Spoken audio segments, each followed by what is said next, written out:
자, 우리 범주형 자료에서도 우리 그래프를 그렸듯이 수치형 자료도 그래프를 그려야 됩니다. 근데 범주형 자료의 그래프랑은 조금 틀립니다. 그래서 오늘 그걸 보도록 하겠습니다. 자, 수치형 자료를 평균과 표준 편차로 정리하면 너무 간단한데 좀 더 세부적으로 정리하는 방법이 없을까요? 라고 이렇게 물어보시면 이렇게 정리하면 됩니다. 수치형 자료는 범주형 자료로 변환이 가능합니다. 그죠? 연령대, 이렇게 연령을 연령대로 20대, 30대, 40대. 20대, 30대, 40대로 해야 될지 아니면 20대 초반, 중반, 후반 이렇게 나눠야 될지 고민이 많죠. 그 다음에 값이 많은데 이 값을 어떻게 나누느냐. 보통은 5단위로 나눌 때 5나 10 이렇게 자르죠. 자, 그래서 그거를 좀 정리한 사람들이 있어요. 정리해서 이렇게 룰을 만들어 놓습니다. 룰을 만들어서 쭉 이렇게 해서 뭐를 몇 개였을 때 로그 값을 취해가지고 최대 최소 값을 구해가지고 계급의 폭을 얼마나 정하자 뭐 이렇게 하는 데 있는데 그냥 내 맘대로 정하시면 됩니다. 잘. 마지막에 나와 있죠? 그래서 분석자가 알아서 잘 이렇게 정리하시면 돼요. 보통은 50 이렇게 정리해 주시는 게 좀 더 눈에 확 와닿죠. 그죠? 그러니까 적당하게 해주면 되는데 자, 특히 밑에 보시면 소득 같은 경우에 아까 전에 어떤 특정한 사람이 많이 몰릴 수가 있겠죠. 그죠? 그럴 경우에는 이런 그 특성을 고려해서 구간을 좀 잘 배정해 주는 게 필요합니다. 그래서 우리가 좀 전에 봤던 그 샘플을 가지고 범주형 자료로 이제 변환을 해봤어요. 그래서 처음이 이제 40kg, 그 다음에 제일 많은 게 72kg이니까 75 미만 이렇게 해서 적당히 잘라서 5씩 잘라가지고 우리가 이렇게 했습니다. 그래서 빈도수 옆에 뭐 퍼센테이지를 우리가 구할 수도 있고요. 상대 비율. 해서 나타낼 수도 있는데 이렇게 우리가 그림이 그려지죠.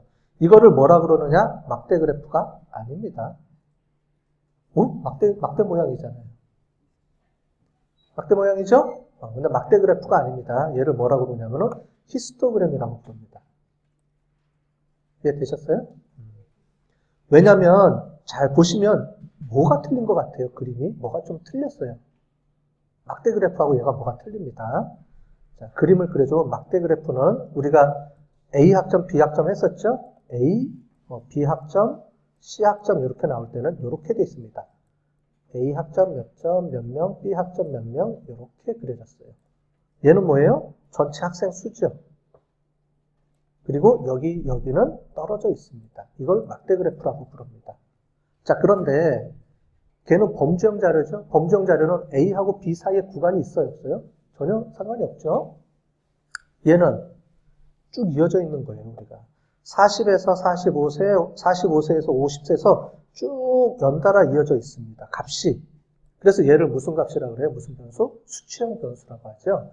그거를 구간으로 쪼갰지만 당연히 값은 계속 연달아 있겠죠. 연달아 있는 값을 우리가 구간으로 이렇게 임의로 쪼개놓은 겁니다. 그렇기 때문에 값이 연속적으로 나와 있어요. 이걸 우리가 뭐라고 부르냐면 히스토그램이라고 부릅니다. 자, 그래서 범주형 자료는 뭐예요? 막대 그래프. 수치형 자료는 무슨 그래프요? 히스토그램입니다. 이해되셨죠? 모양이 똑같이 막대기처럼 생겼다 그래서 똑같은 막대 그래프가 아니에요. 이름이 틀려요. 그리고 그림도 틀려요. 연속적으로 모든 바가 붙어 있죠. 연속은. 그죠? 히스토그램은 다 붙어 있어야 돼요. 그래야 히스토그램이라고 우리가 부르는 겁니다. 자, 얘를 계급으로 어떻게 쪼개주느냐에 따라서 여러 가지 모양을 갖습니다. 그래서 4개로 쪼갤 때, 7개로 쪼갤 때, 10개로 쪼갤 때. 이거는 여러분들이 그냥 임의대로 정하면 되는데, 디폴트로 SPSS나 이런 프로그램에서는 자동으로 잘라줍니다. 잘라주는데, 이거를 내가 임의대로 조정하고 싶다 그러면 이 안에 들어가서 옵션으로 들어가서 조정해 줄 수가 있어요. 자, 이런 그래프를 히스토그램이라고 부르고요. 두 번째, 또 한 가지 많이 쓰는 게, 스템 앤 팁 리프라 그래서 줄기잎 그래프라고 합니다. 이것도 많이 씁니다. 즉, 우리 연속 자료를 그래프로 보여주는 거예요. 얘는 어떤 의미가 있느냐? 이거예요. 프리퀀시, 개체수, 3개가 있다. 3명. 근데 뭐냐, 값이 앞에가 10단이고요. 여기가 10단이고요. 여기가 1단이에요. 자, 무슨 말이냐면 4, 10. 이해되셨어요? 앞에 보세요, 잠깐. 4, 10. 그 다음에는 41, 44. 총 3명이 있는 거예요. 킬로그램 수가 40, 41, 44에서 한 명씩 있는 거예요. 자, 이런 건 뭐겠어요? 50kg이 하나, 둘, 3명인데요. 50, 3명 있고, 51, 52, 52, 52, 52, 53, 53, 53 이렇게 있다는 말이에요. 줄을 세워서 앞에 10단위만 빼고 뒤에 10자리하고 1자리하고 구분해 놓은 거죠. 이렇게 딱 보면 어떻게 돼요? 이것도 이쪽이 제일 많이 모여 있구나. 50대 중반부터 요 후반이 데이터가 제일 많이 모여 있네. 평균이 한 요 정도 결정되겠네. 우리가 알 수 있겠죠. 이 줄기 그래프를 보더라도 그러면 어떤 특정한 값이 많이 반복된다. 이것도 우리가 볼 수 있고 평균도 대충 어느 정도 결정되겠다. 이것도 볼 수 있고요. 그죠? 다양하게 우리가 볼 수 있는 이런 수치입니다. 자, 상자도표는 아까 전에 봤죠? 4분의 수로 나눠서 이렇게 보는 겁니다. 이건 아까 전에 설명했으니까 넘어가도록 하는데 지금 보시는 것처럼 이렇게 극단치하고 이상값이 나오는 수가 있습니다. 그리고 보시면 여기 번호가 써 있어. 이 번호는 뭐냐면 설문문항 아이디예요.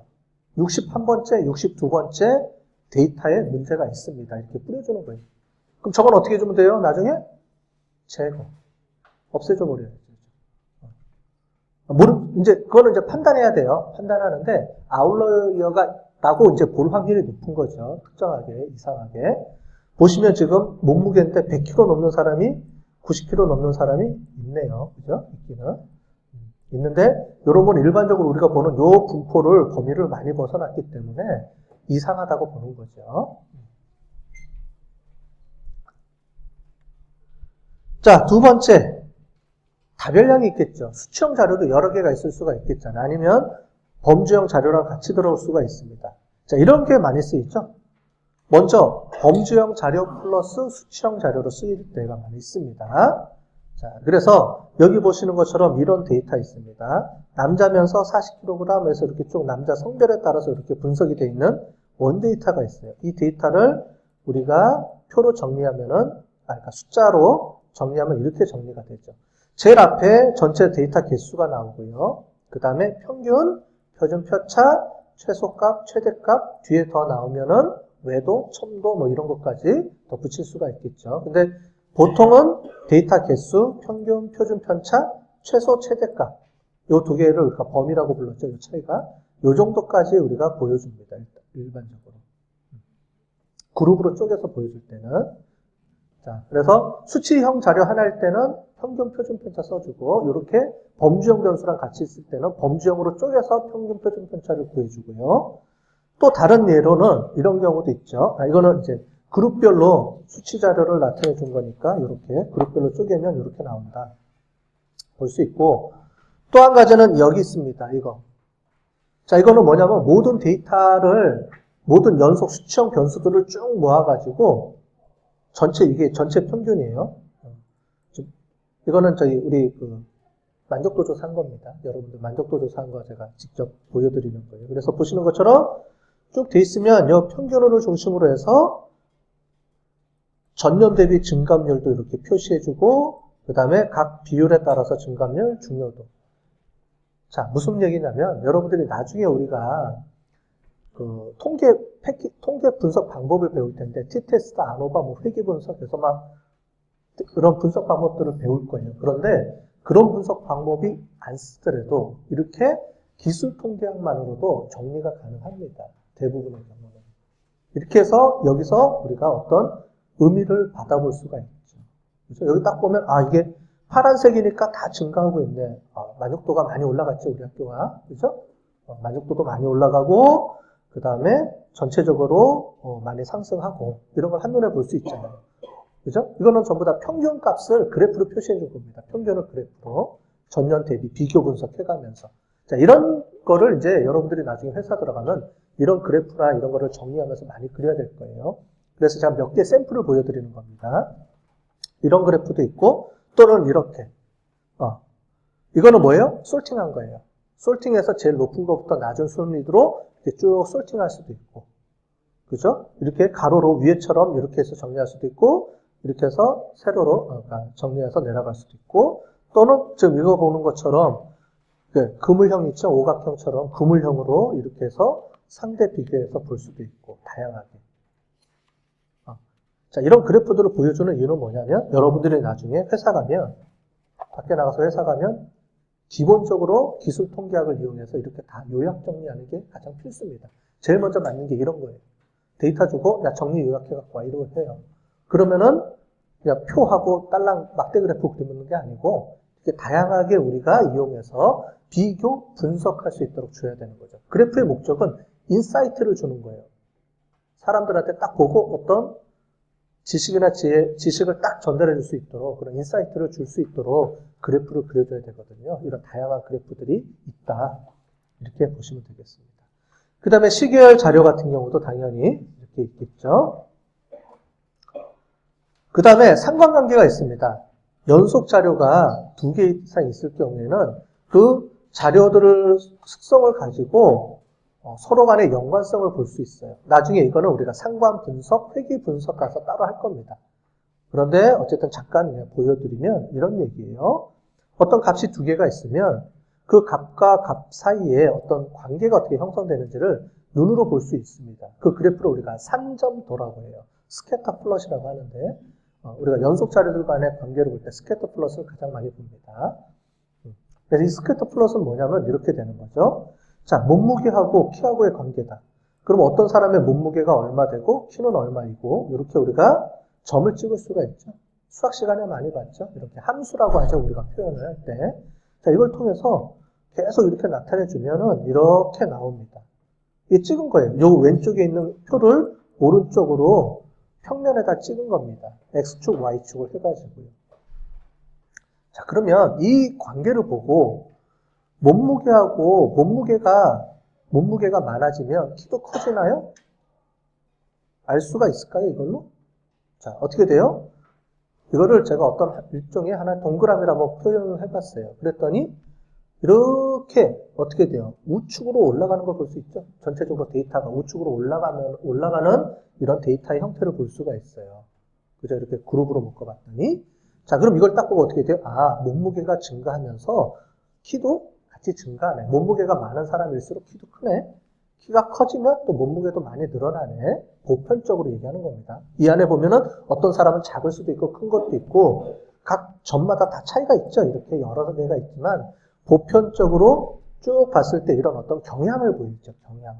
이걸 우리가 상관계수라고 합니다. 관계가 있다. 그래서 몸무게하고 키하고는 어떤 연관성이 존재하더라. 서로 비슷하게 같이 커진다.